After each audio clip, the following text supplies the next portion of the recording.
I shouldn't have agreed to live with my mother-in-law. While enduring her usual nagging, I let out a deep sigh. My name is Sarah, and I'm 31 years old. I married my husband, Chris, who is 28, 3 years ago. Although we encountered minor issues at the beginning of our life together, we managed to work things out, just the two of us. A year after our marriage, Chris's father passed away. Feeling that we couldn't leave his disheartened mother alone, Chris suggested we start living with her at his parents' house. Little did we know that my mother-in-law would turn out to have such a terrible personality. It would have been bearable if it were just her nagging, but what she spouts are outright personal attacks. And they are completely baseless too. You're always holed up in your room playing on the computer, do some work for once, you freeloader. I can hear her snide voice from the hallway. She came to scold me right after breakfast. And to think, I was the one who prepared that breakfast. I have to hold back the urge to retort. For today, at least. After you finish breakfast, I was planning to clean up. Besides, I'm not playing on the computer. I'm working. You always have an excuse. You think I'm dumb just because I don't understand computers, don't you? It's not an excuse. Nowadays, people work all day on computers. I leverage my certified public accountant credentials to work from home. Although I worked in a senior's office for a while after getting a job, now I take on work individually. Since most of the work can be done at home on the computer, I'm dedicated to working from home to balance it with household chores. Even after explaining this to my mother-in-law, she dismissed it with a, "You're just doing piecework, aren't you?" It seems she believes my work can only be part-time or piecework at home. Is it because she can't keep up with modern times that she resorts to baseless sarcasm? Or perhaps because she just wants material for her harassment on me? Probably both. Anyway, I intend to work actively all my life, and it's clear we just don't see eye to eye. Despite my mother-in-law's prejudice, I've managed to balance my work and household duties. I wake up early in the morning to prepare breakfast and lunch for 3. For dinner, I lay out a menu focused on vegetables and light flavors, paying attention to health. And I don't skimp on cleaning either. It seems my approach has had the opposite effect on my mother-in-law. She has stopped doing any household chores herself, constantly complaining about me instead. She spends her days watching TV or occasionally going out for coffee with friends, leading a carefree life. And yet, she has the nerve to call me, a person with high social esteem, a freeloader. I'd like to throw her words right back at her. One day, while feeling frustrated, I was shocked to see the credit card bill that arrived in the mail. What's this? A suit for $1,500, a bag for $2,000. I don't remember buying anything so expensive. Upon closer inspection, the purchases were made with my husband's card. I immediately asked him about it. "Hey, did you buy a suit and a bag?" "You got me." "Yeah, I did." "Needed them for work." "Needed for work? But you're in a regular sales job, aren't you? You don't need anything this expensive." Until now, my husband's suits were around $300, and he bought bags for a similar amount. Nah, good stuff is totally different. It makes me feel more composed and, above all, the appearance is on another level. See? I've gotten cooler recently, right? Do you think so? To me, it doesn't seem that way at all. A young guy in his 20s wearing a suit that's beyond his means looks like he's being swallowed by the suit, which I find rather unsightly. Sarah, you really have no eye for this. My mother-in-law barged into our conversation with gusto. Chris, you look fantastic. Really cool. Thanks, Mom. How dare you criticize how your husband spends his money when you're living off his earnings? Who do you think you are? I was furious with my mother-in-law for intruding into our conversation and making such baseless claims. The nerve, I thought, that's my line. But more than my incomprehensible mother-in-law, my anger grew towards my husband, who didn't back me up at all. I had a lot to say to my husband, but I knew it would end up with my mother-in-law defending him and screeching at me. So, I just warned him, anyway, please refrain from making such expensive purchases. Or at least, consult me beforehand, and left it at that. However, my advice had no effect. My husband's spending only continued to increase. And the expenses were all for entertainment, lavish meals at restaurants, high-end brand scarves and wallets, long-distance taxi fares. There was nothing that seemed truly necessary for work. My husband wasn't like this when we got married. The major factor behind his change was my mother-in-law. You're the man of the house, so act like it. Never help with the housework. Don't let her boss you around just because she's older. You need to show her who's in charge. Like a spell, my mother-in-law chanted this to my husband every day. My indecisive husband, lacking his own will, easily got swept up in her words. To bring back his kind nature, I had to seal away my mother-in-law's cursed words. I resolved to confront her and headed to her room. What do you want? I'm busy, so keep it brief, please. While watching a talk show and sipping her coffee, my mother-in-law spoke with a look of boredom. Listen, we can't save any money because of Chris's wasteful spending. We absolutely need savings for house repairs or illnesses. Anything that might come up. That's just because you're bad at managing money. At his age, he should be making about $90,000 a year, right? You're off by an order of magnitude. Wait, he's making $100,000 a year? To her, an order of magnitude seemed to mean increments of $10,000, but I kept silent. Taking my silence as confirmation, her eyes gleamed. Anyway, could you also tell Chris to stop his wasteful spending? Okay, is that all? If you're done, can you leave? She shooed me away as if I were a dog or a cat, waving her hand dismissively. This is hopeless. A few days later, my mother-in-law stormed into my room, breathing heavily. What do you want, barging in like this? With a smug look, she thrust a green paper at me. Sign this now and get a divorce. You were after Chris's money from the start, you gold digger. Chris has already signed in the divorce oath she held. I snatched the divorce oath from her hand and headed straight to Chris's room. Chris, did you sign this? Yeah, Mom said you were only after my money. I see. And you believed her? Well, she's my mom. His response made up my mind. All right. Let's get a divorce. I packed the divorce oath, my laptop, valuables, and clothes into a suitcase and left my in-laws' house. My parents' house was too far away to return to on a whim. For now, I checked into a business hotel to calm down. Getting a divorce was a definite decision for me. To top it off, I can't believe that I was accused of being after the money. I couldn't imagine living with a man who had given up using his own brain and had a dependent personality.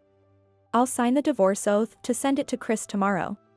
I don't mind getting a divorce at all. In fact, it's a welcome escape, and I have no intention of fighting it. But there's something unforgivable. While meticulously reviewing the credit card statements, I came up with a perfectly legitimate counterattack. After getting a divorce, I was enjoying living alone. I chose a room with good security, so the rent is a bit high, but I have savings from my single days. And it shouldn't be disproportionate to my earnings. Living with Chris and his mother was stressful, and I realized that all over again. About a month after the divorce, I got a call from Chris. Hello? Sarah, please, listen to me. What do you want? I told you in the email that you could dispose of anything I left behind. It's not about that, it's serious. My card's been blocked. I snorted. What does he mean on my card, this blacklisted guy? Of course, it's blocked. You were just an additional cardholder, not the main. It's obvious that it would be blocked once I, the primary cardholder, canceled it. What? Really? That's a problem. I'm a stranger now. Deal with it yourself. With that, I ended the call. He kept calling me obsessively after that, but I never picked up. Actually, before marrying me, Chris had accumulated a lot of debt from revolving payments and installments that he couldn't pay off. I took on all of it and cleared it for him. Looking back, I should have cleared things with him instead. Well, there's no use looking back now. Due to the delays, his credit information must be damaged, and he probably can't get a card in his own name. Anyway, it's none of my business or responsibility anymore. A few days after Chris's incessant calls, there was someone waiting in front of my apartment. It was my former mother-in-law. She had followed me after spotting me in the city and figured out where I lived. I was impressed by her proactive approach, if nothing else. She clung to me, saying that she wanted to talk, and started making a scene, so I reluctantly moved to a nearby family restaurant with her. "What do you want now?" Sarah, this." In her hand there was my passbook. It was filled out on every page, a completed carryover. Not that I needed it anymore. "This salary, could it be, Sarah?" "Yes. That's the salary I earned from working at home." "You treated it like piecework, but I'm a professional." She didn't respond. Her hands trembled as she clutched my passbook. To think the one earning $100,000 a year wasn't Chris. That good-for-nothing could never earn that much. "You were too naive about the world." I said it clearly. My former mother-in-law's delusional mind had convinced her that it was her son, not me, who was earning $100,000 a year. Chris's earnings were about a tenth of mine just before our divorce. Chris was in a sales position with a low base salary but high commissions. The salary system was based on sales performance, but that carefree man was content just to receive his base salary. He was relying on my income for our livelihood. No, he probably didn't even have the strategy to rely on me. It seems my former mother-in-law has finally faced that reality. "Sarah, it's not too late to fix things with Chris." "It's too late," I replied with a sharp interjection. How amusing it was. Even when I interrupted her, my former mother-in-law didn't give up and continued in a cajoling tone. "It's a waste to split up after you fell in love and got married." "It's not a waste. It's much more wasteful for you two to squander the money I earned." "What? That's terrible. How can you say that? Why don't you stop relying on other people's money and work? Then, you won't be a freeloader." Is that all you wanted to say? "To abandon an elderly person in need, you monster." Ignoring my former mother-in-law's howls, I confidently left the diner. I felt relieved from the stress of living together. After witnessing my former mother-in-law's tantrum, it was time to deliver the final blow to Chris. I decided to execute the final part of my plan. Friday night. I waited in front of a building in the entertainment district. It housed several dubious shops, including a nightclub Chris frequented. Just after 9 p.m., Chris appeared. He was arm in arm with a flashy woman who seemed to be a stripper there. "Sarah. Why are you here?" "As usual, you're clueless." "I'm here because my card is being used to pay for this place." The payment details listed this club's name several times. And it was always used on Fridays. Knowing the club's name, it was easy to find the address. "Chris, who is this woman?" The woman clinging to Chris looked to be in her early 20s. She was wearing a miniskirt that almost revealed her underwear and a blouse with a deep neckline. "Pleased to meet you. I'm Chris's ex-wife, so basically a stranger to him." "Hey, Sarah. I came here today because I have something to tell you." "Chris. Please return the money I paid off for your debts before our marriage and the money you wasted during our marriage. I'll be sending a legal notice through a lawyer soon, so please respond to it. And you, it seems you've had a lot bought for you by him. But it all came from my money." "Wait, Sarah." Ignoring Chris's calls, I walked away with my heels clicking. How about that for a cool woman? Behind me, I could hear Chris and the woman arguing. The stripper with Chris was likely his affair partner. The credit card statements included expensive makeup and clothes from brands popular with young women. And even charges for short stays at hotels. These suspicious purchases were all concentrated on Fridays. Of course, the payments at the nightclub were also on Fridays. It turned out that Chris had been spending his Friday afternoons on dates with his affair partner. He would spoil her with expensive gifts and then take her to the nightclub for a companion outing. I decided to deal the final blow directly to Chris after seeing this pattern in the statements. I wasn't sure what the affair partner would do once she knew about Chris's financial situation, but I could guess it wouldn't end well. Afterward, as I declared, I sent a legal notice through a lawyer demanding repayment of the money. When it reached Chris and his mother, they came to the lawyer's office. They begged for help, saying, "You're supposed to help people in trouble, right?" When the lawyer, Michael, asked about their situation, he learned that their house was filled with collection notices. Credit card bills, utilities, and even taxes. Chris's meager salary couldn't cover them. His mother had also almost no savings. Moreover, Chris's affair partner had demanded a large sum, claiming, "I didn't know he was married. I was deceived. Pay me compensation. We can't afford to pay for Sarah's credit card bills right now. We need a way to write off this debt," they said. But they were consulting the wrong person. After all, they were speaking to my lawyer, who represents the opposing side. "If you have a house, why don't you sell it and use the proceeds for repayment and compensation?" Michael suggested, then firmly added. "If you decide not to repay Sarah, of course, it will lead to a lawsuit." Hearing this, Chris and his mother left with their shoulders slumped. Later, they contacted Michael, saying they would sell the house to repay the debt and asked for some time. That was to be expected, they had no other choice. It took some time, but I got back the money Chris had squandered. Given the ordeal I went through, it would be justified to demand not only this repayment but also compensation for my distress. Considering I'm letting them off with just the credit card bills, they should be grateful. I also made them sign a document promising not to approach me. They will never appear in front of me again. Ah, what a relief. Alone in my comfortable apartment, I laughed out loud. Now, about Chris and his mother settled their debts by selling their house. Afterwards, they reportedly rented a room in a rundown apartment nearby.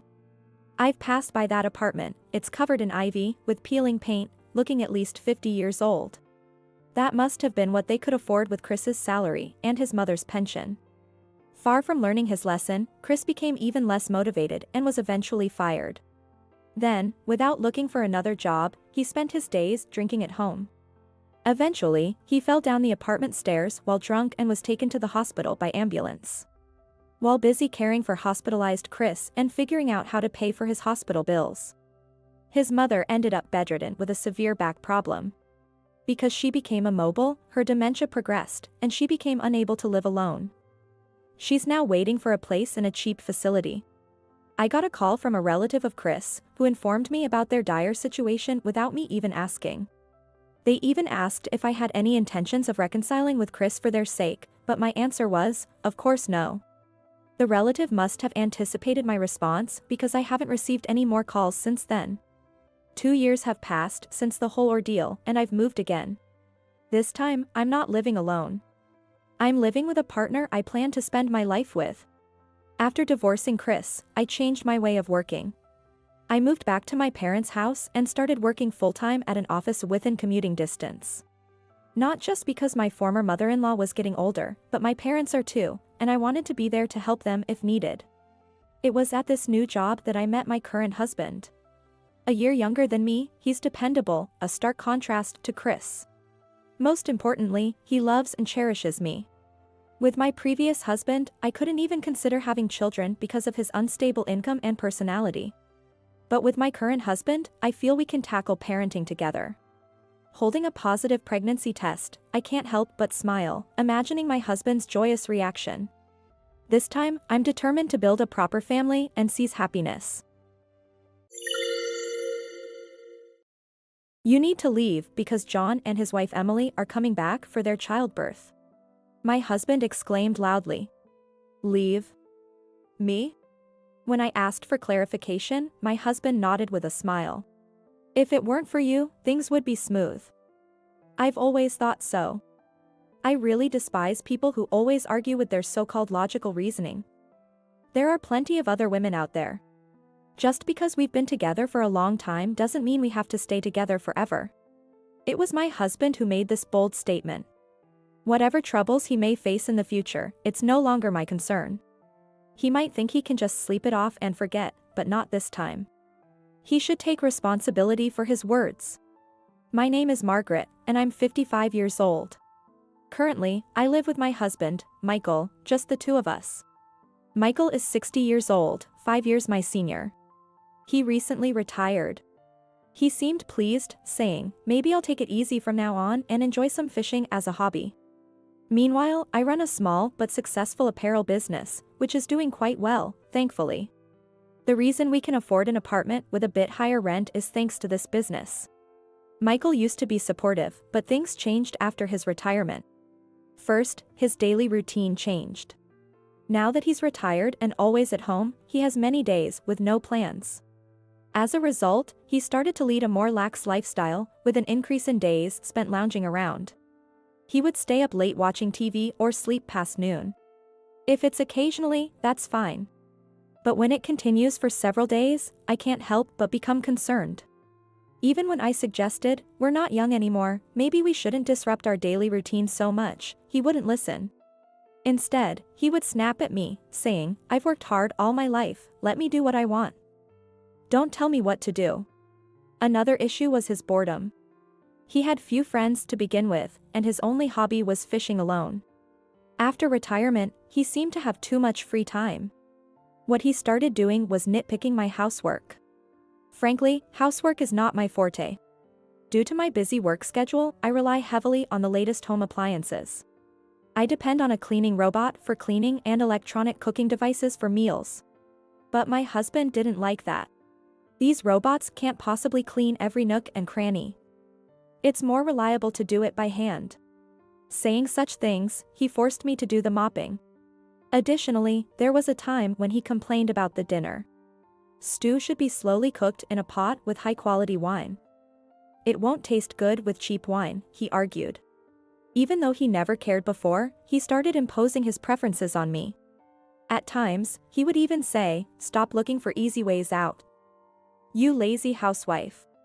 I would consider his requests if I had the time. But I'm too busy with work to have such leisure time. After all, if he's retired and has free time, he could do it himself.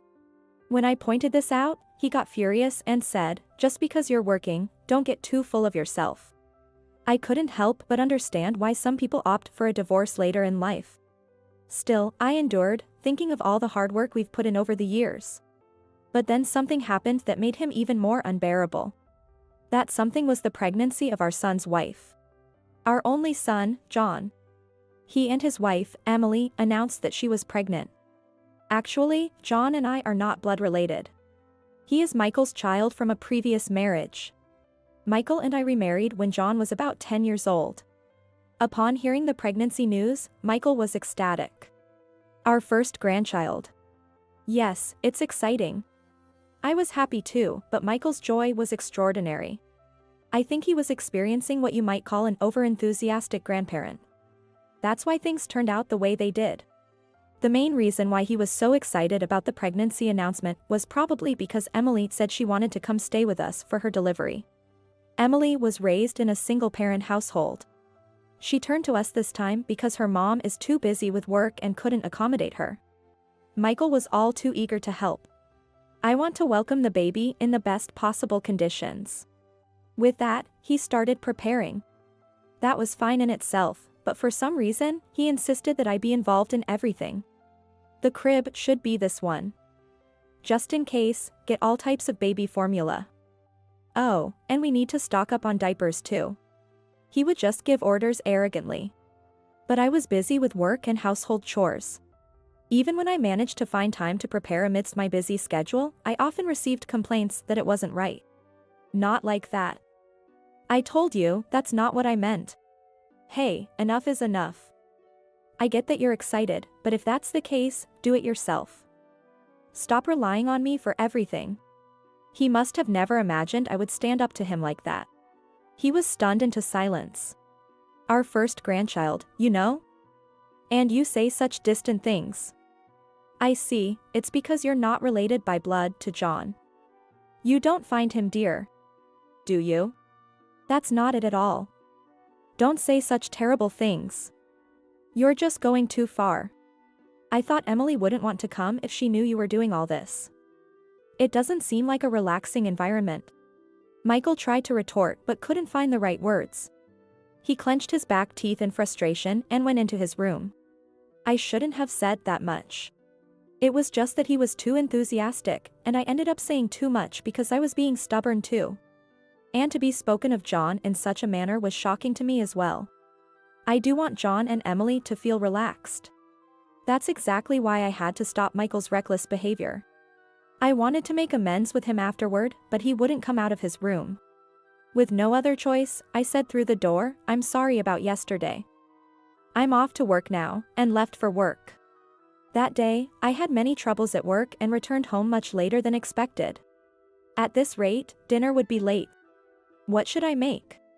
Thinking about this on my way home, I found Michael already sitting at the dining table, waiting. I'm home. Sorry for being late. I'll make dinner as quickly as I can. There was no response from him. I moved around busily, trying to make dinner in a hurry. Michael just sat there, watching me, as if to pressure me. If he's going to be home anyway, he could at least make dinner. At the very least, he doesn't need to rush me like this. Finally, I managed to prepare grilled chicken and placed it on the table. Sorry to keep you waiting. Let's eat. Without a word, he immediately started devouring the grilled chicken. Were you that hungry? I also took my seat and began eating the grilled chicken with my fork. Before I was halfway through my meal, he had finished eating. After finishing, he sat up straight and looked at me. What? I asked, and he replied in a low voice. You're always about work, work, work, neglecting the household chores. What? His unexpected words almost made me drop my fork. What are you talking about? I'm not neglecting anything. Don't play dumb. Like today, for example. Just grilled chicken, no salad, no soup? That's unacceptable. Indeed, I usually serve salad and soup with meals. But it wasn't out of laziness today. He was watching me so intently, as if hurrying me, that I thought he wanted to eat quickly, so I hurried things along. Even though I explained this, he seemed unconvinced. It's not just that. You negate everything I say or do. You must be looking down on me because I'm retired now. You think you're better because you're working. That's not true at all. No matter how many times I denied it, he wouldn't be convinced. I was getting increasingly frustrated. Let's stop this. This fruitless argument. John and Emily will be visiting soon, and I don't want to greet them in such a negative atmosphere. At this, Michael smirked. Yeah, that's right. I've been thinking the same. That's why I've come up with a great solution. A great solution? As I tilted my head, he loudly said. John and Emily are coming back for their childbirth, so you need to leave. What? It seemed unbelievable, but he wasn't joking. Leave? Me? When I asked again, he nodded with a smile. I think things will go smoothly if you're not around. I've always thought so. I really despise people like you who always argue with their so-called logical reasoning. There are plenty of other women out there. I was shocked. After decades of marriage, to hear such words. Michael seemed to be getting carried away, his words flowing non-stop. From his mouth poured a stream of complaints directed at me. First of all, you lack respect for me, the head of the household. Always complaining instead of just listening quietly. Complaining? I respect your wishes as much as I can. But it's you who keeps making unreasonable demands. Besides... Shut up, shut up. I hate the way you talk. So arrogant, talking down to me. Just be quiet and leave. I don't even want to see your face. Michael slammed the table with force. At this point, it was clear that nothing I said would make a difference. I simply said, understood, and returned to my room. The next morning, I immediately called a moving company. After being treated that way, I wasn't going to stay any longer than necessary. Luckily, it wasn't the peak moving season, so I was able to get an estimate and book the movers without any trouble. All I wanted now was to complete everything while he was away. But he was almost always at home, so what to do? As I worried, it seemed like divine intervention occurred. I'll be going out for a bit from tomorrow. He is the type who thinks everything resets after a night's sleep. So, he spoke to me quite normally. Apparently, he was invited by his fishing buddies for an overnight trip. This was my chance. There was a slight awkwardness between us. Perhaps this time, even he realized he had gone too far. Yet, there was no apology from him. Perhaps he was hoping to pretend yesterday's outburst never happened. He's always been like that. Until now, I've been the bigger person, turning a blind eye. But after what was said, I can't just let it slide anymore. The moving estimate came quickly. I planned to take all the furniture and appliances with me, but it was less than I expected. The issue was finding a place to move to. But that was resolved smoothly as well. A person named Sophia, whom I knew through work, offered to let me stay at her place. And it was a brand new building, no less. Are you sure about this? I asked again. You have helped me so much, she said, so I decided to accept the offer. I went to see the property right away. It was more than satisfactory, with no issues at all. I then completed the move while Michael was away. Thanks to his tirade, I had no regrets. Perhaps I had grown weary of life with him too. The night after I moved, Michael called. Thinking, here it comes, I took a deep breath before answering the phone. Hello? Margaret. What is this? What's going on? Even from his voice, I could tell he was panicking. I almost laughed but responded calmly. What do you mean? The house, it's empty. What's happened here? Oh. You told me to leave, so I did just that. I took everything, from the latest appliances to my favorite dining table. I just told you to leave, not to take everything from the house. That's crazy. What? It would be crazy to leave them behind. I bought all those things with my own money. You said they weren't necessary and didn't contribute a cent. He fell silent, but after a moment, he managed to say, as if squeezing the words out. Well, it's fine. John and Emily are coming tomorrow. We'll manage without the furniture. Imagine their surprise when they see that room. Good. Then it worked out perfectly. Say hi to John and Emily for me. There was no point in continuing the conversation. I hung up quickly. There was another significant matter, but since he hadn't noticed, I didn't mention it. The next day, John called to say, we're almost there. Didn't he tell you? I've left the house. Really? John seemed surprised but didn't probe further. In fact, I sensed more relief than shock in his voice. Wow, you're not there. We can do whatever we want then. You're not coming back, right? That's right. I always had a feeling, but John probably found me annoying. He didn't like that I didn't coddle him because he was a stepchild. You're not as kind as other women, young John once told me. I thought I was raising him with love so he wouldn't struggle in the future. Well, it's better this way. We don't have to walk on eggshells around each other. Emily wasn't fond of you either, so she'll be happy. Take care. Being overly talkative must be something he inherited from his father. After hanging up the phone, I found myself pondering this. I was somewhat on edge that day, making it hard to focus on work.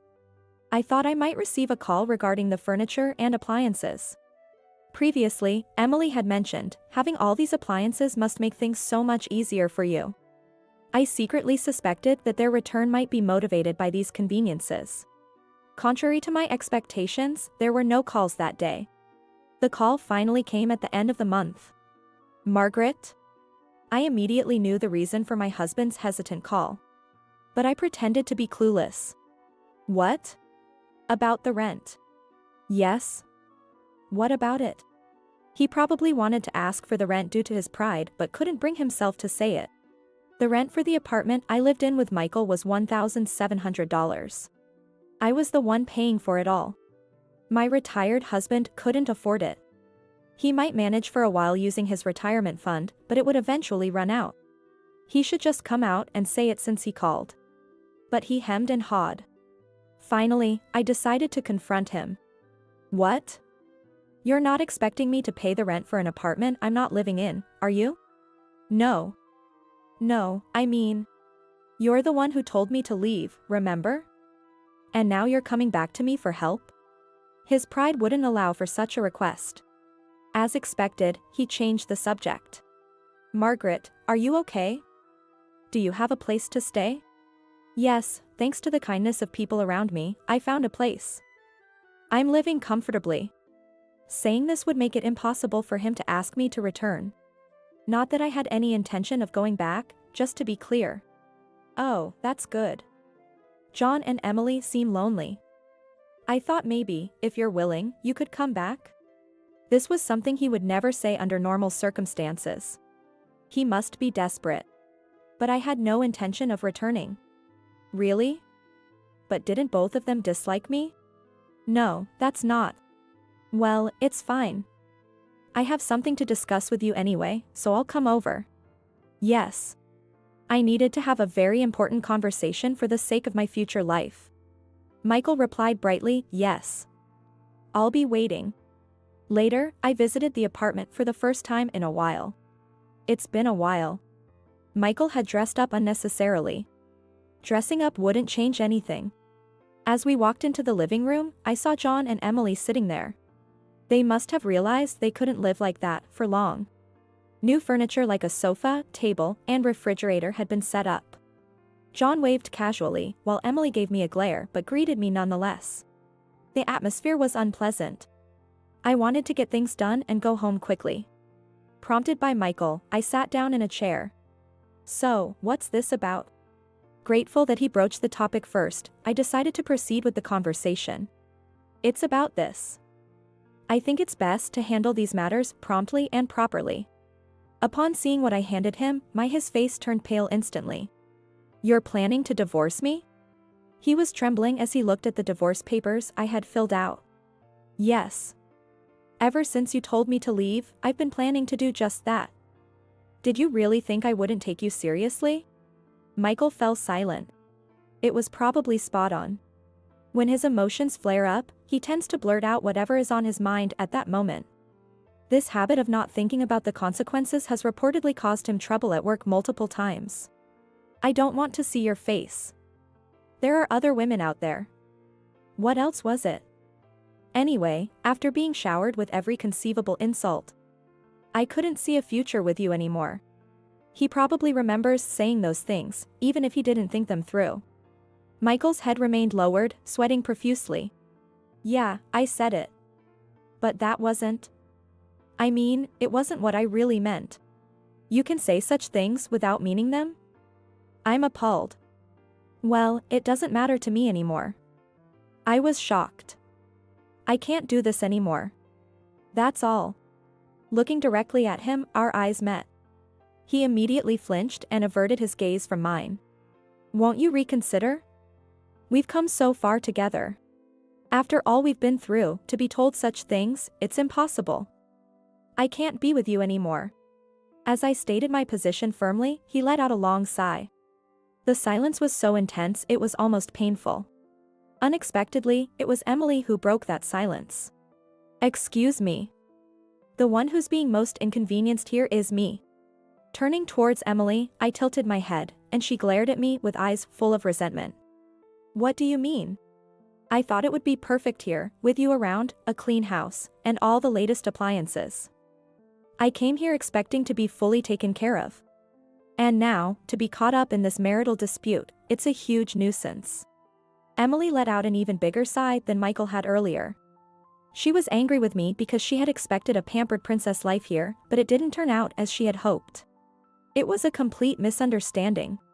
If she's unhappy, she can leave, go back to her parents' house, or anywhere else. Her decision to stay here is her own. When I conveyed this, Emily's face turned bright red with anger. What? How dare you speak to me like that? After I went out of my way to come here. I never asked you to come. Emily looked like she was about to scream. Her breaths were heavy and rapid. But that's ridiculous. I told my hopes to Michael, and you have no idea how much I was looking forward to this. And now this, it's too much. Finally, Emily burst into tears. John was beside her, trying to console her. But this made things a bit clearer for me. Michael's excessive enthusiasm for his grandchild was likely fueled by Emily's expectations. Being relied on and flattered probably went to his head, making him act like he was on top of the world. However, that doesn't change anything. Emily was too upset to have a coherent conversation, and Michael was still frozen in place, sweating. Staying here any longer was pointless. There's no use in me staying any longer. I'm going home. We'll settle the divorce through a lawyer. As I stood up, it was John's turn to shout. Running away, you coward. Not taking any responsibility and just stirring things up. I was shocked by the sheer unreasonableness. It was a classic case of blaming the victim. I approached John and stood by his side. Since he was sitting close to Emily, I ended up looking down on him. What do you want? How old do you think you are? What? I'm 35, but... I took a deep breath and glared at John sharply. So? What responsibility do you think I have? To take care of a 35-year-old boy and his wife? Or maybe the responsibility to take care of a 60-year-old dad? John was gaping, at a loss for words. I couldn't stop myself anymore. All of you are adults. Enough is enough. Who's been stirring things up? Despite my best intentions to keep the peace. You've been using me like a stepping stone. You can't expect me to always smile and comply. Hey, calm down, Mom. Don't act like a child now. I had shouted so much that I was out of breath. I took a deep breath to steady myself. At least. John, I've always cared for you. I tried to raise you as my own child. But if that didn't come across, that's my fault. John started to say something but then fell silent. I quickly grabbed my things and left the room hastily. No one followed me out. Afterward, my husband agreed to the divorce quite easily. We decided on no alimony for either side. He said he couldn't afford the apartment's rent and would move out. Michael, who had never done any housework before. Living alone from now on will likely be a significant challenge for him. In a letter passed through the lawyer, written in the familiar handwriting of my ex-husband, it said, "Thank you for everything." He even suggested getting back together, but I firmly refused, and he seemed quite dejected. John and Emily decided to move to Emily's parents' house for their delivery. Emily was reluctant, but John convinced her. After the divorce, John called me once. "I'm sorry for everything. I'll try to be a parent like you," he said, sounding embarrassed. Perhaps John hadn't disliked me as much as I thought, maybe he just couldn't express himself honestly. I ended up buying the new house I was renting and still live there. Work is going well. I was a bit tired right after the divorce, but now I feel refreshed. The relief of not having to take care of anyone is immensely liberating. I don't know how many more years I can work, but I plan to do my best as long as I can. Of course, I'll enjoy my personal life too. And in my heart, I secretly wish for John's happiness.